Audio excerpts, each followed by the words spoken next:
रेणु मिश्रा पौराणिक कथा YouTube channel में आप सबों का हार्दिक स्वागत है। आज का मेरा प्रसंग है पाप के बाप का नाम क्या है, यानी पाप के पिताजी का नाम क्या है। यह बात सुन करके आप लोगों को बहुत आश्चर्य लगेगा, लेकिन पूरी कहानी सुनने के बाद ही आप लोगों को कुछ निचोड़ निकलेगा। एक गांव में एक पंडित जी रहते थे। उस समय में आदमी उतना पढ़ाई लिखाई का काम नहीं करते थे।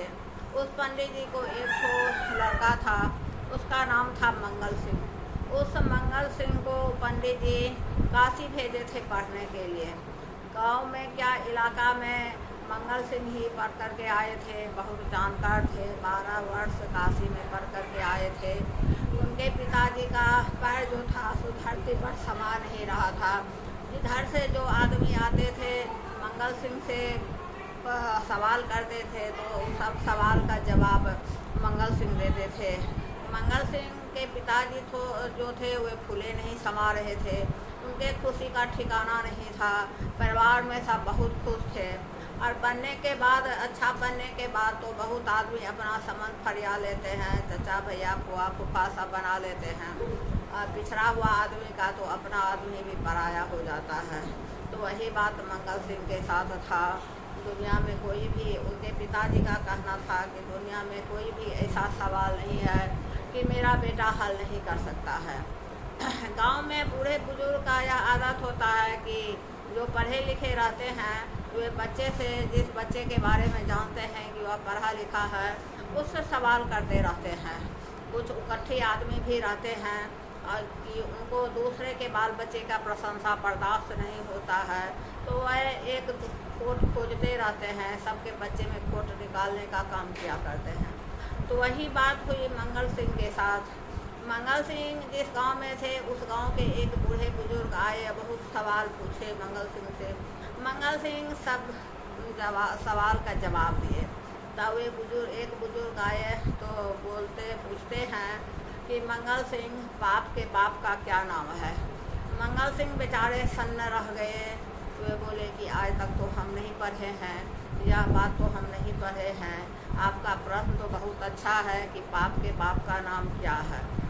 इतना सुनते ही जब उनको मंगल सिंह बाप के बाप का नाम बता नहीं पाए, तब वे बूढ़े जो थे वे बोलने लगे, खरी खोटी सुनाने लगे कि तुम क्या पढ़ करके आए हो। और गाँव घर में तो यह तुरंत आदमी कहने लगता है कि यह पढ़ नहीं रहा था, बाप का पैसा बर्बाद कर रहा था। मंगल सिंह के पिताजी जो थे इतना गुस्सा में आ गए कि आपे से बाहर हो गए और अपने बेटा को बोले कि मैं तुम्हारा शकल नहीं देखना चाहता हूँ कि तुम क्या पढ़ के आया, कि एक छोटा सा क्वेश्चन का तुम जवाब नहीं दे पाया। मंगल सिंह बेचारा बहुत उदास हो गया। वह सोचा कि अब हम जाते हैं, इस समस्या का निदान तो हमारे गुरुजी ही कर सकते हैं। वे अपने गुरुजी के पास गए। गुरुजी को बोले कि गुरुजी आप हमको क्या पढ़ाए, आप हमको कुछ नहीं पढ़ाए। तो गुरुजी बोले कि दुनिया का जितना चीज़ है सब मैंने तुमको पढ़ा दिया है। तब वह मंगल सिंह बोला कि नहीं गुरुजी आप कुछ नहीं पढ़ाए, तो हमको ऐसे ऐसे बोले हैं कि बाप के बाप का नाम क्या है, तो आप हमको बाप के बाप का नाम नहीं बतलाए। तो पूरा ग्रंथ साहब मंगल सिंह के गुरुजी जो थे सो निकाले, कहीं पर इस प्रश्न का जवाब नहीं था कि बाप के बाप का नाम क्या है। मंगल सिंह बहुत उदास हो गए। घर जा नहीं सकते थे क्योंकि उनके पिताजी निकाल दिए थे और बोले थे कि जब तक इस प्रश्न का तुम हल नहीं निकालोगे, जवाब नहीं दोगे, तब तक तुम मेरे घर नहीं आना, मैं तुम्हारा शकल नहीं देखूंगा। मंगल सिंह सोचे कि अगर मैं हमको प्रश्न का जवाब नहीं मिलेगा तो मैं क्या गांव वाले को अपना शकल दिखाने जाऊंगा। बहुत उदास होकर के अपने गुरुजी के पास से निकले और मन ही मन सोच रहे थे कि कोई ना कोई गुरुजी तो ज़रूर मिलेंगे जो मेरे प्रश्न का जवाब देंगे। रास्ते में एक बेस्या का घर था। वह बेस्या का जो घर था तो उसकी जो मालकिन थी, तो वह मंगल सिंह को बहुत उदास देखी बहुत दूर से।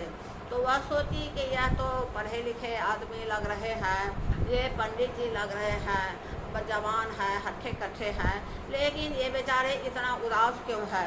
इनके उदासी का इनसे कारण पूछना चाहिए। तो वे वेश्या की मालकिन जो थी वे अपने दासी को भेजी और बोली कि वे जो ब्राह्मण जा रहे हैं, पंडित जी जा रहे हैं, उनको बुला करके लाओ। तो वह दासी गई और पंडित जी को बोली, मंगल सिंह को, कि पंडित जी आप चलिए, सो हमारी मालकिन आपको बुला रही है। वे मंगल सिंह बेचारे कूद पड़े, बोले कि मैं ब्रह्मचारी हूँ, मैं पंडित हूँ, मैं बहुत ज्ञानी हूँ, तुम्हारी मालकिन हमको क्यों बुलाएगी? नहीं, मैं नहीं जाऊँगा। फिर भी वह बहुत जिद की दासी की नहीं, चलिए, और मेरी मालकिन आपसे आपके उदासी का कारण जानना चाहती है। तब मंगल सिंह बोले कि मेरे उदासी के कारण तो बहुत पंडित भी मेरे प्रश्न का जवाब नहीं दे सका, और तुम्हारी मालकिन क्या हमको जवाब देगी? इतना हट की उनकी दासी कि मंगल सिंह बेचारे चले गए।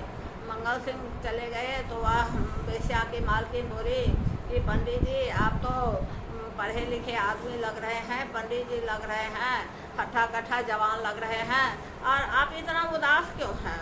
तो वे पंडित जी बोले कि मेरे उदासी का कारण है कि हमको एक बूढ़े आदमी एक प्रश्न पूछे कि उसका मैं जवाब नहीं दे सका, तो मेरे पिताजी हमको निकाल दिए, बोले कि तुम एक प्रश्न का तुम जवाब नहीं दे सका, जब तक तुम इस प्रश्न का जवाब नहीं दोगे तब तक हम तुम्हारा शकल नहीं देखना चाहते हैं।